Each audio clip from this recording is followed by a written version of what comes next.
තොප්පිය ගලවලා පැත්තක තියලා අර මරක්කල තොප්පිය මුස්ලිම් තොප්පිය දාගෙන වැඩ කරන්නද කියන්නේ. ඕකට ඊට පස්සේ ගල් පාරක් ගහලා ඔළුවට දැම්මොත් එහෙම අත්තිලව්වේ අල්ලා උලල්ලා කියලා ලේටි ඔක්කොම ගලන් එයි. රටේ විදේශ අමාත්‍ය කරු විජිත හේරත් ලස්සනයි නමත් ලස්සනයි.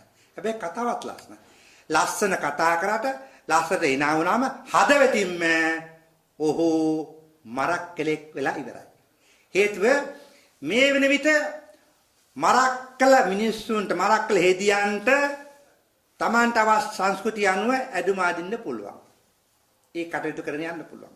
එතකොට පොලිසියේ සේවය කරන උසස් නිලධාරී ඊළඟට රජයේ සේවය කරන උසස් නිලධාරී පොලිසියේ යම් පීසීලා වගේ අය ඒගොල්ලන් වැඩ කරනකොට තොප්පිය ගලවලා පැත්තක තියලා අර මරක්කල තොප්පිය මුස්ලිම් තොප්පිය දාගෙන වැඩ කරන්නද කියන්නේ.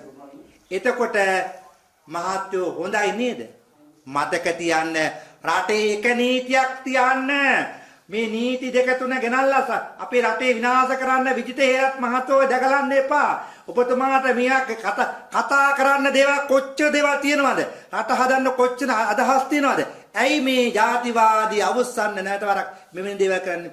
යම් විදියකට ඒ පොලිස් නිලධාරියෙක් මට මේ පොලිස් තොප්පිය දාන්න බෑ මට ඕනේ මගේ ආගමේ විදියට මුස්ලිම් තොප්පිය දාගෙන සුදු තොප්පිය දාගෙන වැඩ කරන්න.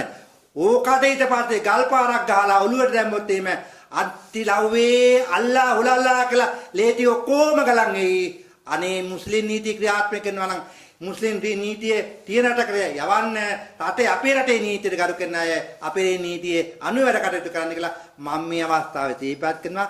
ඒ සංස්කෘතික අනුව ගියොත් එහෙම ලංකාවට නීති පද්ධති දෙකක් තුනක් ලැබෙනවා. ස්තුතියි.